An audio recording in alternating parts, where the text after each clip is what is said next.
You pay no heed to the soft, foolish nerds of this honorless century who would have you believe that this is anything other than the ultimate weapon for a warrior of great prowess. They would dare besmirch the great name of Kahless himself, while they are only fit to wield cowardly phasers. Wait, don't you guys use disruptors? How's that different? Silence, worm! Only a warrior who has grown too old and has lost a battle against dementia would bring a sword to a gunfight. But who and what could stand between a warrior and his batleths? Oh, I don't know. Something with more speed and reach, maybe?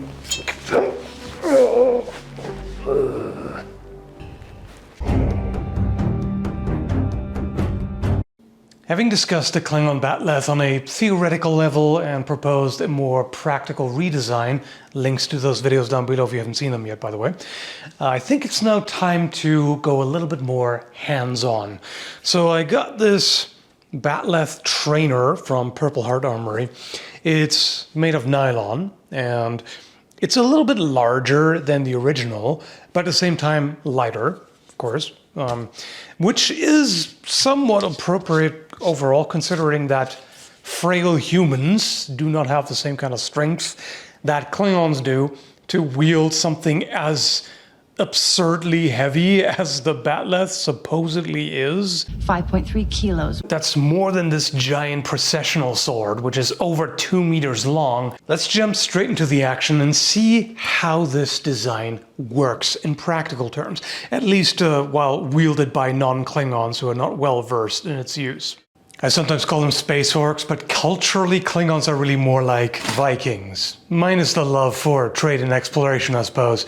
So for this video I figured an appropriate sponsor would be Epic Loot Shop, which has plenty of Viking-inspired jewelry, accessories, decor, etc. Like for example this runic mug that you could use to toast fallen warriors, fictional or otherwise, which comes with a free bottle opener, by the way, or a Jörmungand necklace representing the snake that wraps around the world.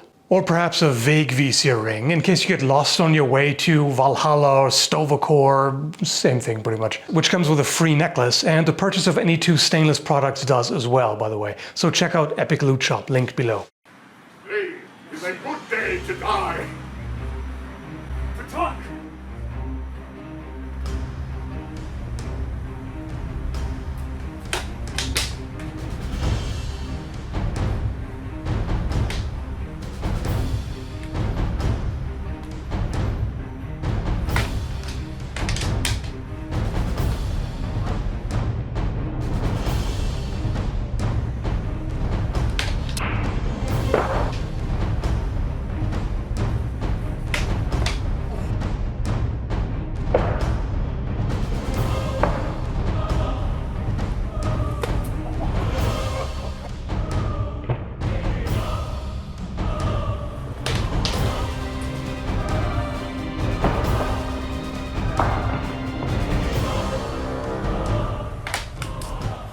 Here I mistimed the deflection, and the batleth actually saved me when most swords wouldn't have.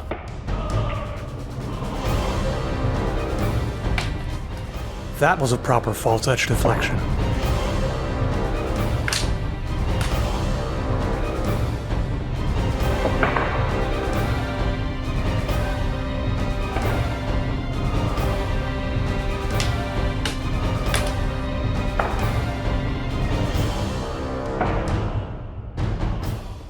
That's where the second point comes in handy. It hit the hand when the strike would have otherwise been blocked.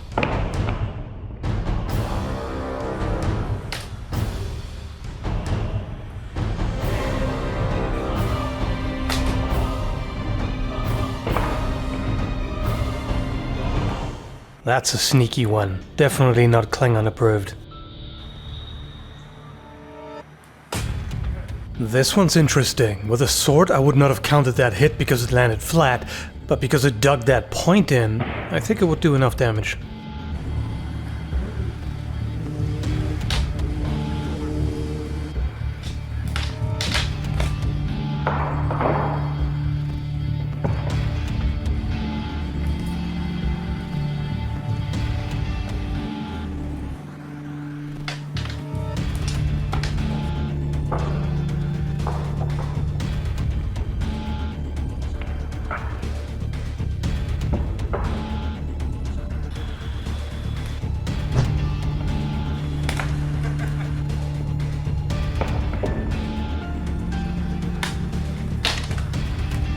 By the way, this is not a flourish for style points. It's a way to keep the momentum going and bring the weapon back to a guard position with less effort.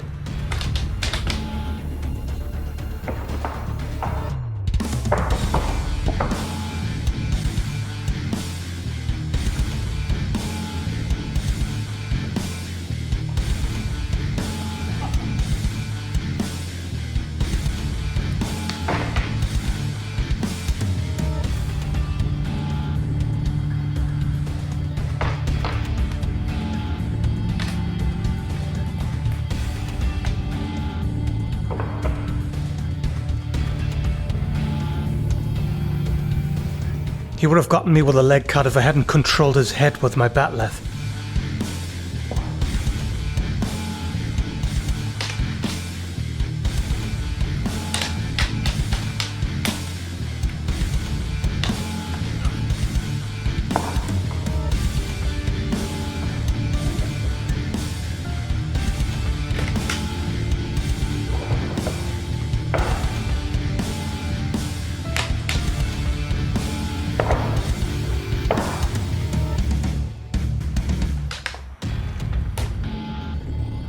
Here I did something very un-Klingon-like, sacrificing my left arm to survive. I should have taken it in the chest and gone to Stovercore.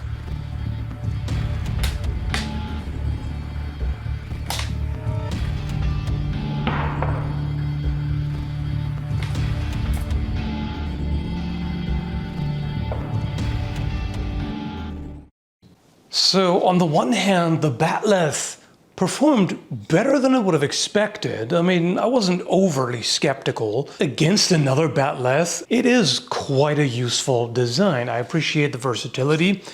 You have a number of different grips to work with. Like I pointed out in earlier videos, I would prefer if it was all one continuous handle, not interrupted like this, but either way, that gives you a number of different options. It is a little bit tricky to switch grips in gauntlets, particularly the heavy gauntlets that my sparring partner was using make that rather difficult. The pro gauntlets that I was using allow you a bit more dexterity, but even then it's not easy to switch. However, for one of the main purposes, it's completely fine, which is switching between single-handed and two-handed. So switching to a single-handed grip is quite useful for getting more reach. So if I let go with the main hand and swing with the offhand, which increases the reach to, I'd say, about 150% maybe, that makes for good surprise attacks. But then you're also able to space the hands further apart, and that way you can work with it a little bit better up close. And that's, of course, where this really shines in grappling, because you have all kinds of options here. You can attack with either end. You have 2 points on each side to work with. You can slice with the edge, etc., etc. It also offers a good amount of protection. You know, whenever you're parrying like this, the hand is behind the blade. However, the hand is not invincible by any means. If you look at the profile, you can see the hand still sticks out to the side and can be hit, which has happened.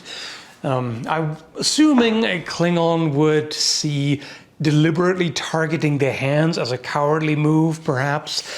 But of course, in a real fight where you just want to survive, that's absolutely a good idea. Two batleths interact in interesting ways.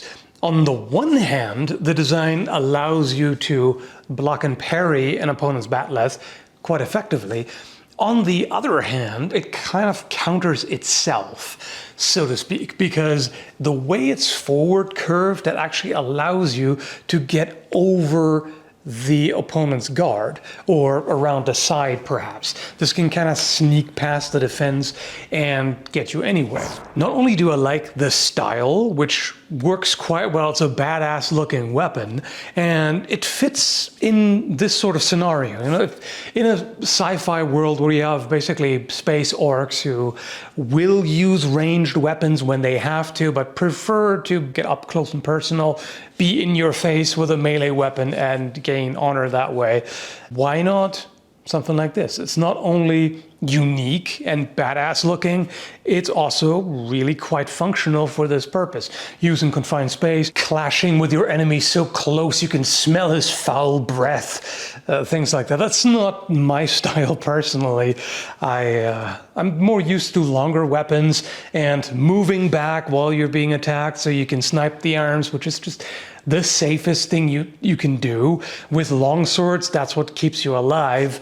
That still works with these. I'm just pretty sure that Klingons would very much frown upon that.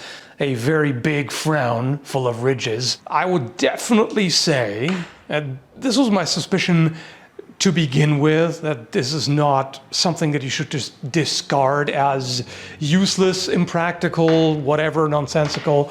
And that impression was definitely confirmed by the sparring. It is in no way, shape, or form useless or over-designed or whatever. You can improve it, absolutely. You can tweak it. It doesn't need to be symmetrical.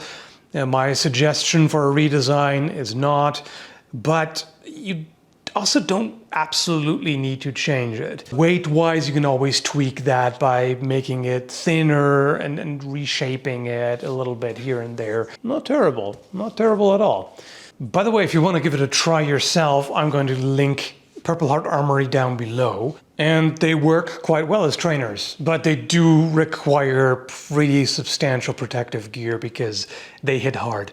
Originally, I was planning to include the longsword versus batleths sparring here as well, but the video is already over 10 minutes long, so why don't we make that a part 2? Look out for that, I'll upload this soon after. Hope you found this interesting and entertaining. Thanks for watching, folks.